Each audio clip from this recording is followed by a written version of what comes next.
반갑습니다. 경매 채널 김도현입니다. 이번 경매 수업은 권리 분석에 대한 이해를 하도록 하겠습니다. 우리가 경매 물건, 경매 사건을 마주하고 그 경매 물건에 대해 많은 얘기를 할 때 가장 많이 나오는 얘기, 가장 많이 언급되는 단어, 권리 분석, 권리 분석, 권리를 분석한다는 내용이 많이 나옵니다. 도대체 권리 분석이 뭐고 왜 해야 되며 그것이 무엇인가, 그것을 한번 이해할 수 있는 수업을 해보도록 하겠습니다. 권리 분석이 무엇이며 왜 해야 되고 꼭 필요한 것인지를 그 본질을 제대로 이해를 해야 경매 물건을 완벽하게 이해하고 손으로 주무르듯이 가지고 놀 수가 있습니다. 경매 절차와 그리고 경매 물건의 진행, 권리 분석, 이것들을 단순히 그냥 이론을 암기하고 그것을 적용해서 해석하는 수준이 아니라 진짜 그 권리 안에서 그 권리 발생 원인, 그리고 그 권리를 둘러싼 사람들의 이해관계, 그것을 이해해야 제대로 분석했다고 말할 수 있고, 그래야 그 권리로부터 발생하는 이익을 가져갈 수도 있고 권리로부터 발생하는 위험을 피해갈 수도 있습니다. 제가 수업 때 많이 여러분들한테 보여드리는 경매 진행 과정입니다. 권리 분석을 하기 위해서는 이 경매 절차 과정에 발생하는 이 일들, 그 이전에 일어났던 여러 가지 사건들에 집중하셔야 됩니다. 이게 굉장히 중요합니다. 무엇이 있었겠습니까? 이 사건 접수 이전에, 그 이전에 무엇이 있었겠습니까?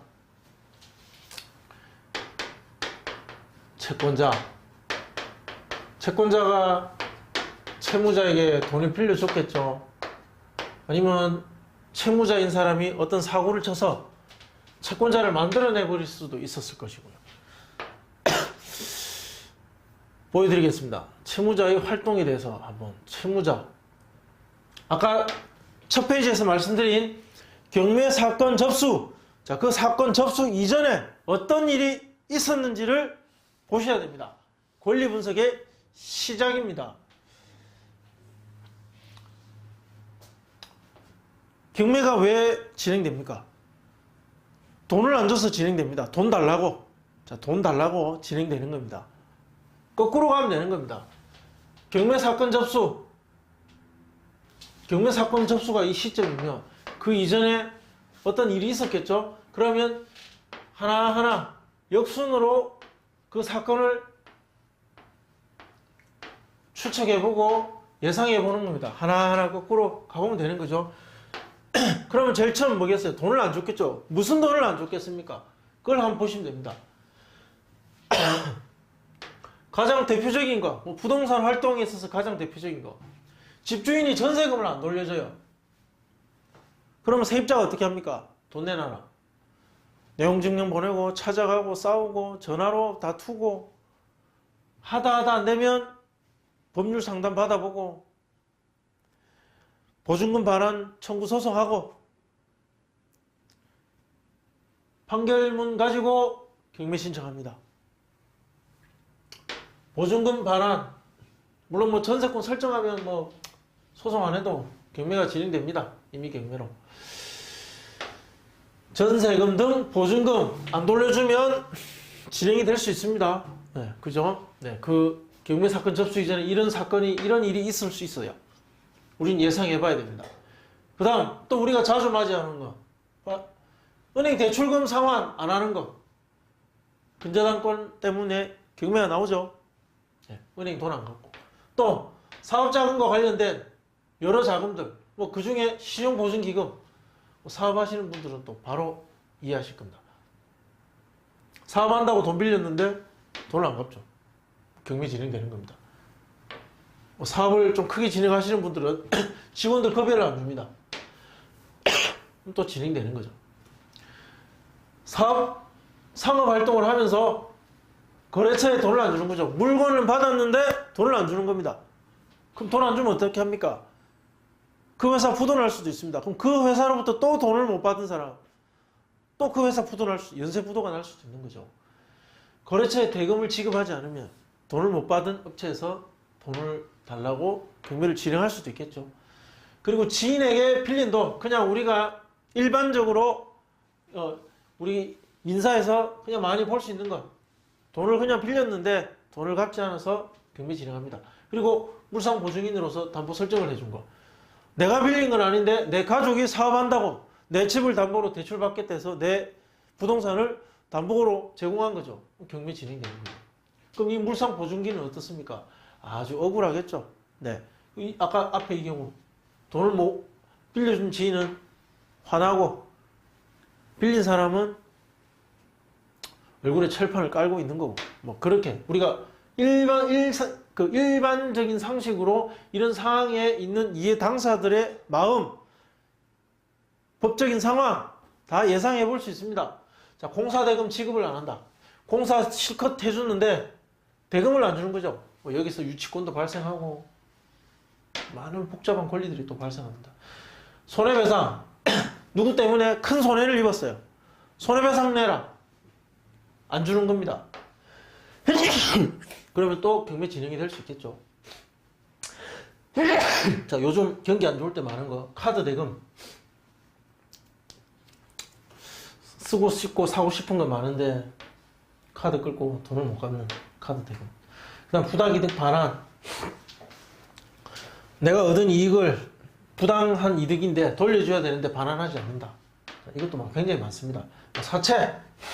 경기가 안 좋은 요즘에 많이 볼 수 있는 채권들입니다. 그리고 세금 안 내는 거. 자, 국세도 있고 지방세도 있겠죠. 세금 안 내는 건 누굽니까? 국세는 우리나라가, 국가가 채권자고, 지방세 지자체가 채권자가 되는 겁니다. 우리가 살아가면서 많이 발생시키는 채권, 우리가 채권자가 되기도 하고 채무자가 되기도 합니다. 버스 탔는데 버스 요금 줘야죠. 그 요금을 줘야 되는 우리는 채무를 안게 되는 겁니다. 일상생활에서도 많은 채권 채무가 발생합니다. 그런 채권 채무들, 경매를 진행시킬 만큼의 조금 큰 채권 채무로 한정을 하겠습니다. 그 채권 채무들이 경매 접수 이전에 이러한 우리 채무자의 활동, 이러한 채무들에 의해서 경매가 접수가 됩니다. 이러한 채무들은 우리 일상 민사에서 어떤 법에 적용을 받냐 이거죠. 뭐 좀 더 이해하기 쉽게 보시면 적용법을 한번 보겠습니다. 뭐 전세금, 보증금 이런 거 주택임대차 보호법 적용을 받죠. 그래서 또 경매 나오는 겁니다.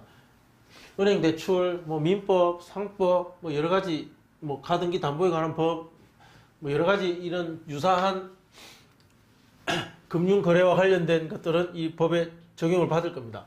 사업자금과 관련된 신용보증, 상법, 뭐 직원급여, 근로기준법, 뭐 거래처 대금 지급, 민법, 상법, 지인에게 빌린 돈, 민법, 불상보증담보 이것도 뭐 민법일 거고요. 공사대금 지급, 민법, 상법, 뭐 여러 가지 그 적용을 받을 수 있습니다. 손해배상, 민법, 카드대금, 뭐 특별법도 있을 거고요. 사채, 국세, 지방세 이런 것들은 뭐 국세징수법, 지방세법, 그리고 최종적으로 민사집행법, 경매를 진행시키는 이러한 법에 우리가 일상을 살아가면서 하는 많은 활동들, 이 활동들은 이러한 법 적용을 받으면서 우리가 하고 있습니다. 그런데 돈을 갚지 않으면 어떻습니까? 돈을 갚지 않아서 발생된 이 상황을 법원은 공정하게 해결해 줘야 됩니다. 해결해서 사회 질서를 안정시키고 거래 질서를 확립해야 경제가 돌아가고 국가가 정상적으로 돌아갈 수 있는 거죠. 그래서 이런 법들이 필요합니다. 그런데 채권자들도 보면 여러 명이 있습니다. 뭐 은행 돈도 안 갚고 그 살고 있는 전세입자 돈도 안 주고 직원도 급여도 안 주고 거래처 대금도 다 안 주고 사업과 관련된 자금도 신용보증기금도 안 주고 뭐 지인에게 빌린 돈도 많고 뭐 이러한 복합적으로 채권자들을 만들어내는, 피해자를 만들어내서 경매가 발생되는 경우가 거의 대부분입니다. 하나만으로 나가는 경우는 참 드물죠. 그러면 이런 여러 가지 법들이 중복적으로 적용되고 충돌할 수 있습니다. 뭘 먼저 적용시켜 줘야 되겠습니까? 골라보십시오. 민법 먼저 적용시키고 그 다음 국세징수법 적용시키고, 이 권리 분석을 함에 있어서 이러한 법들을 어느 정도는 다 알아야 됩니다. 채무자가 이렇게 사고를 치면 여러 채권자들이 모여서 그들의 권리, 이 법으로 인정해주는 그 권리, 채권들의 권리를 어떻게 질서 있게 돈을 나눠주고 이 분쟁을 해결할 것인가? 그것이 법원 입장에서 보는 권리 분석입니다. 좀 헷갈릴 수 있으니까 제가 이 그림으로 설명하겠습니다. 자, 권리 분석. 우리는 낙찰자 입장에서 당연히 분석을 하겠죠. 그렇지만 여러 입장이 있을 수 있습니다. 아까 앞에서 보셨다시피, 아까 앞 페이지에서 보셨다시피 우리 채무자의 여러 가지 활동으로 인해서 발생된 그 채권들, 자, 부실 채권들, 그 채권들을 해결해야 될 적용받는 법들은 굉장히 많습니다. 그 법들의 충동을 어떻게 순위를 정하고 나열할 것이며 공정하게 해결할 것인가, 거기서부터 이 권리 분석은 시작한다는 겁니다. 먼저 우리 법원 입장에서 한번 보겠습니다. 법원 입장에서 물론 권리 분석의 그 권리 분석 자체, 그 법적 질서는 누구 입장에서 그 법을 바라보더라도 똑같습니다. 권리 분석이 얘가 하면 이렇게 되고 쟤가 하면 이렇게 되고 또 점유자가 하면 또 다르게 되는, 그거 아닙니다. 법은 하나입니다. 그 법의 적용은 똑같습니다. 다만 상황은 달라질 수 있다는 거죠. 이 입장차는 이해해야 됩니다. 권리 분석을 단순히 법의 이론을 이해하고 해석하는 게 아닙니다. 그 여러 당사자들의 입장을 이해하고 그 상황에서 내가, 즉 낙찰자가 가장 유리한 행동, 상황을 만들어가는 것이 권리 분석이라고 저는 생각합니다. 아까 앞에서 보셨다시피 이러한 여러 가지 법의 적용을 받으면서 이러한 여러 채권자들을 양상할 수 있는데, 그럼 누구부터 돈을 주고 누구를 우선해 줄 것이냐? 잘생긴 사람을 해줄 것입니까? 키 큰 사람을 해줄 것입니까? 나이 든 사람을 해줄 것입니까? 그렇게 했다가는 우리 사회는 정말 무질서하게 될 겁니다. 공정한 질서가 필요한 거죠. 그래서 법이 필요한 거고, 법원 입장에서 한번 설명드리겠습니다. 이 수업을 듣고 있는 여러분이 법원입니다. 법원에 앉아있는 판사라고 생각하고 이 설명을 꼭 들으셔야 됩니다. 대한민국 국민, 열심히 살고 있는 채권자 국민 7명이 발생했습니다. 이 7사람 중에 누구 한 사람이 대표가 돼서 법원에 찾아와서 이런 손해를 입었습니다. 이러이러한 손해를 입었으니까 제발 이 부동산을 팔아서 갚아주세요. 집에 쌀도 떨어지고 굉장히 힘듭니다. 이렇게 법원에 신청을 했습니다. 법원이 입장에서 보세요. 국민이 찾아와서 이 부실 채권을 해결해 달라고 하니까 법에 따라서, 자, 법원은 정해져 있습니다. 어떤 법을 우선 적용할 것이며 특별법이 무엇이고 일반법이 무엇이고 무엇을 적용해서 어떤 순서로 돈을 나눠줄 것이며 어떤 법에 근거해서 이 부동산을 팔 것인지 모두 다 정해져 있습니다. 그 법 따라서 진행할 겁니다. 다만 감정은 없습니다. 중요한 건 감정이 없습니다. 그 정해진 절차에 따라서 진행할 수밖에 없는 것이 법원의 입장입니다. 이 사람이 얼마나 어렵든 어떤 불행이 있든 채무자와 소유자가 어떤 관계로 이 물상 보증을 했는지, 누가 점유하고 있는지, 점유자의 상황이 어떤지 그거 법원은 모릅니다.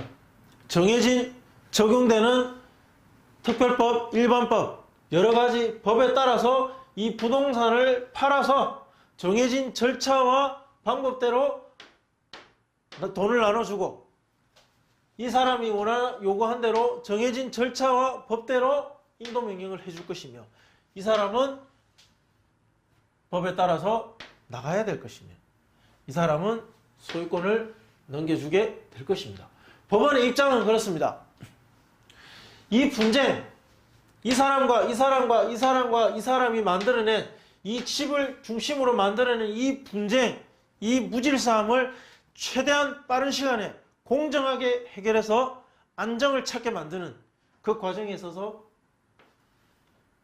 법을 준수하고 법에 따라서 정리를 해야 되는 그것이 법원의 입장입니다. 법원은 그렇습니다. 여러분 같으면 어떠시겠습니까? 여러분이 판사인데 이 사람하고 친합니다. 친해요. 그래서 최대한 비싸게 팔 수 있도록 도와줍니다. 또는 이 채권자 세 번째하고 친합니다. 그래서 이 두 번째, 첫 번째 채권자 제끼고 돈을 먼저 줄 수 있도록 합니다. 여러분이 판사인데 또 반대로 여러분이 낙찰자하고 친합니다. 이 사람이 이거 거저먹을 수 있도록 이 사람들 권리들 막 없애버립니다. 또 반대로 점유자와 친한 판사입니다. 이 점유자 보증금 안 날아가도록 대항력 있게 만들어줘 버립니다. 여러분 판사인데 그렇게 할 수도 없겠지만 그렇게 한다고 생각해 보십시오. 대한민국이 정상적인 국가로 우리 이 5천만 명이 살 수가 있겠습니까? 안 됩니다. 법원의 입장은 그럽니다. 이 법원도 이해를 하셔야 된다는 겁니다. 그 다음 채권자 입장 한번 가겠습니다. 채권자 1, 2, 3, 4, 5, 6, 7 전부 다 입장이 다릅니다. 첫 번째 채권자, 나는 이 집 팔아서 이 집 팔면 내 돈 다 받을 수 있어. 밀린 이자까지도 다 받을 수 있어. 별 걱정이 없어요. 대부분 이 첫 번째 채권자가 누구였습니까? 은행이죠. 네, 은행은 철저하게 자기 권리를 지킵니다. 이 법을 잘 이용해서 그것만 하는 사람이니까. 후순위 대출 해주는 뭐 3순위, 3금융권, 사채업자 이런 사람들하고 또 다르죠. 자, 이 채권자 이의 입장에 한번 대보십시오. 자, 여러분이 이 두 번째 채권자입니다. 아슬아슬하지만 나는 돈을 다 받을 수도 있고 다 못 받을 수도 있습니다. 돈은 이 순서대로 간다고 가정을 할게요. 1, 2, 3, 4, 5, 6, 7. 어쨌든 먼저 순서대로 받으니까. 그러니까 맨날 잠도 안 옵니다. 돈을 받을 수도 있고 못 받을 수도 있고. 이 1번 제끼고 내가 1번 될 수는 없을까? 맨날 고민합니다. 어떻게 해서든지 누군가가 나타나서 이 집을 조금이라도 비싸게 팔아줬으면.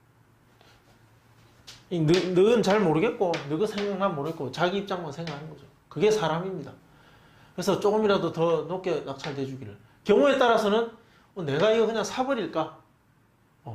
내 채권을 만족시킬 수 있는 금액으로 이 집을 내가 사버릴까? 그래서 매입을 검토하기도 합니다. 결국은 이 입장으로서 또 한 번 갈 수도 있는. 그리고 3채권자. 이 사람은 돈을 못 받거나 아예 못 받거나 조금 받을 수도 있습니다. 정말 이제 자기 돈이 날아가니까 속상한 그런 상황에서 지켜보겠죠. 그리고 4순위부터는 돈을 하나도 못 받는다고 가정을 할게요. 이 정도 되면 에이씨 내 돈 다 날렸다. 다 날렸고 이 경우에 난 관심도 없어. 관심 꺼버립니다. 다만 어디 이제 관심이 있겠습니까? 소유자와 채무자는 같은 사람일 수도 있고 다른 사람일 수도 있죠. 그럼 만약에 소유자라 치면 소유자가 채무자 같은 사람이라 치면 자, 이 사람 집에 세입자가 살고 있습니다. 그러면 어디에 다른 데 또 살고 있다는 거죠. 그럼 그 사람 집이 있겠네. 그럼 이 4명은 이 사람 다른 재산 찾는다고 이 경우에는 관심 없고 다른 재산 찾는다고 열심히 다른 채권 다른 어떤 집을 통해서 또는 부동산을 통해서 채권 확보해 보려고 열심히 다른 데 또 찾아다니겠죠. 이 경매 사건은 관심도 없을 겁니다. 입장이 여러 가지 다릅니다. 그럼 이 4, 5, 6번은 또 어떻습니까? 경쟁입니다. 누가 먼저 찾아서 조금이라도 돈을 더 찾아보려고 뭐 서로 눈치 보면서 아는 사람이면 뭐 그렇겠죠. 모르면은 뭐 관심도 없겠지만 어쨌든 이 1번 채권자와 이 후순위 채권자는 확연하게 입장이 다르다는 거. 자, 소유자 입장 한번 보겠습니다. 소유자 입장. 소유자는 어떻습니까?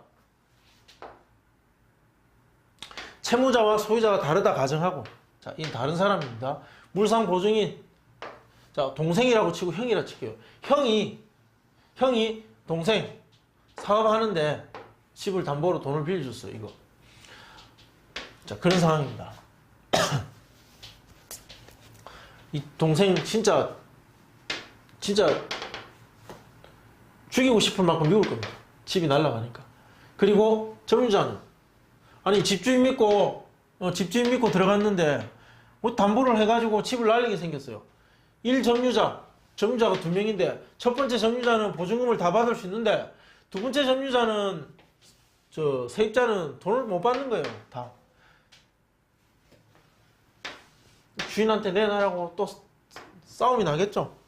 또 이렇게 예상되는 또 싸움이 하나 남아 있습니다. 소유자는 도망다니거나 늘 사과해야 되고 전화에 시달리고.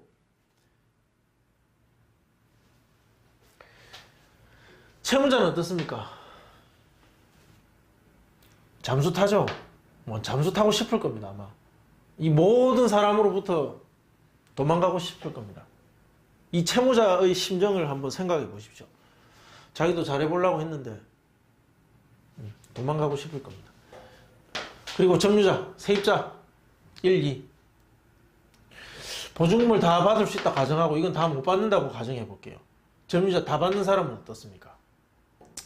뭐 비록 나갈 때 뭐 경매로 낙찰돼서 좀 찝찝하게 나가지만 뭐 일단 나갈 때도 다 됐고 뭐 내 손에 없다 하니까 아이고 뭐 새로운 집이나 알아봐야겠네. 다만 내 보증금이 확실하게 나오는 건지 법원에 줄기차게 들락날락 하면서 법원에 확인하겠죠. 나오는 거 확실하죠. 뭐 서류는 뭐가 필요합니까? 굉장히 긴장을 하지만 다 받는다 하니까 나갈 날까지는 거저 잘 할 겁니다. 자, 점유자 2 밤에 잠 안 옵니다. 뭐 제가 경험한 경우는 제 개인적 경험으로는 이런 사람들 정말 화가 많이 나는 거죠. 뭐 이런 사람이 또 부자도 아니에요. 부자도 아닌데 약간 있던 보증금까지 날리니까 밤에 잠도 안 오고 화병 날 지경입니다. 법원의 입장에서는 이런 만약에 소액 임차인이라면 그래도 손해를 좀 보전해 주기 위해서 그 특별법에 따라서 최우선 변제금 주기도 합니다. 그게 이제 법원의 입장이죠. 사회 약자를 위해서. 그리고 이제 제일 중요한 낙찰자. 낙찰자 입장에서 우리는 이 모든 사건을 최종적으로 분석해야 됩니다. 낙찰자는 어떻습니까? 이 점유자의 관계를 가장 중요하게 생각합니다. 자, 그래서 제가 빨간 걸로 표시했습니다. 여러 관계가 있습니다. 법원 이 선을 보십시오. 모두 관계가 얽혀 있습니다. 관계를 맺지 않는 권리는 없습니다. 전부 다 조금씩은 관계가 있습니다. 그게 큰 권리적 관계냐, 잔금을 내거나 모두 소멸되고 중요하지 않는 관계냐, 뭐 그런 차이지만 관계가 전혀 없는 건 없습니다. 이 부동산을 두고 모두가 연관을 맺고 있는 이 관계, 여기서 낙찰자와 점유자의 관계가 가장 중요할 수 있습니다. 왜? 낙찰받고 나면 이 집에 살고 있는 이 점유자들 다 내보내야 되는 일을 낙찰자가 해야 되니까요. 그때 이제 분석을 하겠죠. 이 1점유자의 입장. 그래서 낙찰자는 이 점유자의 입장에서 분석을 해야 됩니다. 점유자는 낙찰자 입장에서 분석을 하지 않지만 낙찰자는 모두 입장을 다 한 번씩 고려해보고 또 이 점유자 입장에서는 제대로 된 권리 분석을 해봐야 됩니다. 자, 얘는 돈을 다 받으니까 명도 확인서로 내보내고 얘는 다 못 받으니까 어떻게 해야 되지? 이렇게 고민을 해야 되는 거예요. 소액보증금을 받으면 최우선 변제금을 받으면 명도 확인서가 필요하니까 얘도 그걸로 처리해야 되겠다. 뭐 이런 이 점유자 입장에서의 권리 관계를 파악해서 그들에게 맞는 명도 계획을 세우게 됩니다. 이 관계가 복잡하면 복잡할수록 낙찰가도 낮아지고, 이 관계가 단순하고 명확하면 명확할수록 낙찰가는 높아집니다. 힘들면 힘들수록 싸게 살 수 있는 것이 경매죠. 자, 반대로 또 같은 연장선에서 이 관계가 정말 복잡해서 이 낙찰자가 고려해야 될 것이 채권자, 소유자, 채무자, 점유자까지, 경우에 따라서 법원까지 모두가 복잡하게 얽혀서 낙찰 그리고 잔금 납부 이후에도 이 사람들과의 어떤 해결 안 되는 문제가 발생해서 그것을 해결해야 되는 권리관계라면 낙찰가는 더욱더 낮아질 겁니다. 복잡하면 복잡할수록. 그러니까 이 선이 많고 진하고 해결해야 될 일이 많으면 많을수록 낙찰자는 싸게 살 수 있습니다. 그래서 복잡한 물건이 나쁘냐? 그렇다고 말할 수는 없습니다. 또 무조건 좋으냐? 또 그렇다고 말할 수도 없습니다. 개별 사건의 권리관계의 경우에 따라서 달라집니다. 또 어떤 사람이 낙찰받느냐에 따라서 또 다를 수도 있습니다. 실사용 목적으로 받은 사람한테는 좋을 수도 있고 임대사업하기 위해서 받은 사람한테 좋을 수도 있고, 이런 여러 가지 수만 가지의 경우의 수가 그 개별 물건마다 다를 수 있다는 거죠. 그것은 제가 말하는 이런 여러 입장들의 복합적인 어떤 종합적인 관계 분석에 의해서 이해할 수 있는 겁니다. 그 중에서도 이 낙찰자와 점유자의 관계는 가장 중요합니다.